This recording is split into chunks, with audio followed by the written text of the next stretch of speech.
ආයුබෝවන් ඔයාලට. ඔන්න අද මම ඔයාලට ගෙනාවේ මාරි බිස්කට් වලින් හදන රසම රස පුඩින් එකක්. පුංචි දේවල් කීපයකින් හරිම ලේසියෙන් ඉක්මනට ඔයාලට මේක හදන්න පුළුවන්. මේ ප්‍රමාණ වලින් ඔයාලට 8 දිනකට 10 දිනකට වගේ සංග්‍රහ කරන්න පුළුවන්. ඉතින් අපි දැන් බලමු කොහොමද හදන්නේ මොනවද අපිට ඕන කරන්නේ කියලා. ඕන කරන දේවල් වල ලිස්ට් එක description box එකේ පුරුදු විදියටම තියෙනවා.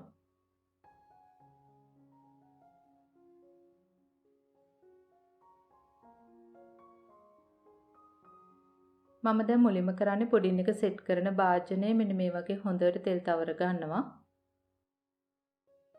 ඊළඟට පොඩි බෝල් එකකට කෝපි කුඩු මේස හැන්දකුයි තද උණු වතුර මිලිලීටර් 150කුයි එකතු කරන්න. දැන් කෝපි ටික හොඳට දිය කරගෙන අපි පැත්තකින් තියාගනිමු.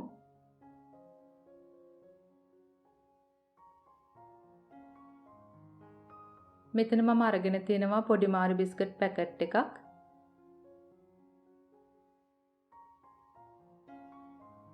මුලින්ම මම කරන්නේ මාරි බිස්කට් 10ක් විතර මෙන්න මේ වගේ පොඩියට කඩා ගන්නවා. ඒ ටික ග්‍රයින්ඩර් ජායකට දාලා හොඳට ග්‍රයින්ඩ් කරගන්න.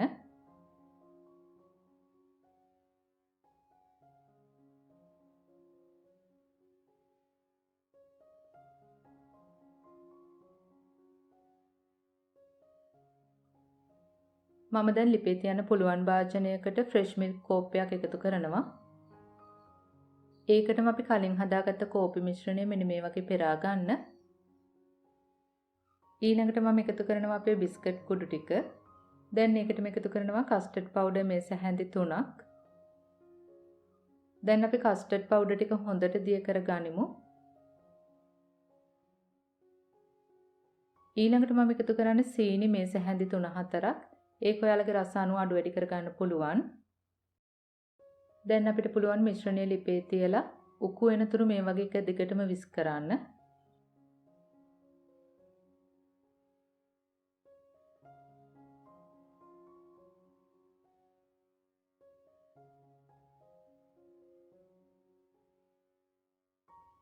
මෙන්න මේ වගේ උකු වෙද්දී අපිට පුළුවන් ලිප ඔෆ් කරගන්න. මම දැන් මුලින්ම කරන්නේ මිශ්‍රණයෙන් භාගයක් අපේ භාජනයට දාගන්නවා.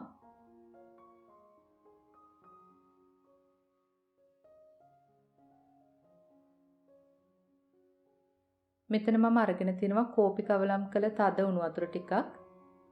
දැන් අපිට පුළුවන් බිස්කට් එක පොඟවලා මෙන්න මේ වගේ ලේයර් එකක් වගේ තියාගන්න.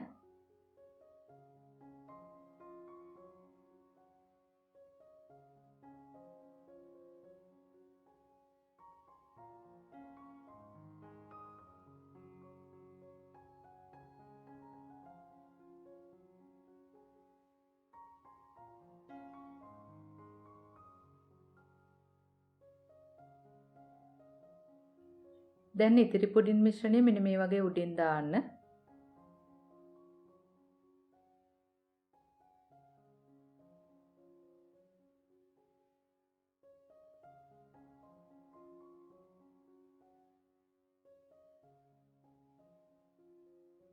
පුඩින් එක නිවුනට පස්සේ පැයකට දෙකකට වගේ ශීතකරණයට දාලා ගන්න. ඔන්න දැන් අපේ පුඩින් එක හොඳටම සෙට් වෙලා තියෙනවා. මේ විදිහට අපිට පුළුවන් අනිත් පැත්තට හරව ගන්න.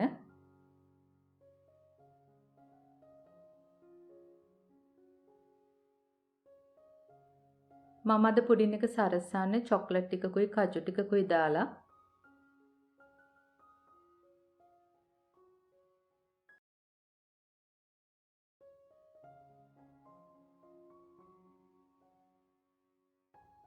චොක්ලට් සිරප් තියෙනවා නම් ඔයාලට මේ විදිහට සරස ගන්නත් පුළුවන්.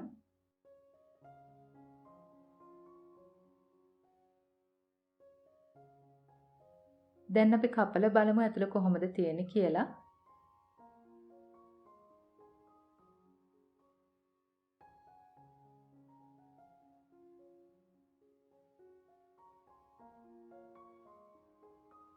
බිස්කට් ලේයර් එකයි පුඩින් ලේයර්ස් දෙකක් විදිහට තියෙනවා. මේ පුඩින් එක හරිම රසයි. පුංචි වෙලාවකදී ඔයාලට හදා ගන්නත් පුළුවන්. මේ ප්‍රමාණ වලින් 8 දිනකට 10 දිනකට සංග්‍රහ කරන්න සෑහෙනවා. මේ වීඩියෝ එක ගැන ඔයාලට ගැටළු යෝජනාවක් තියෙනවා නම් පහලින් කමෙන්ට් එකක් දාන්න. අපි ආයෙත් මේ වගේම රසබර වීඩියෝ එකකින් හමු වෙමු. එතකන් ඔයාලට සුබ දවසක්. ස්තුතියි.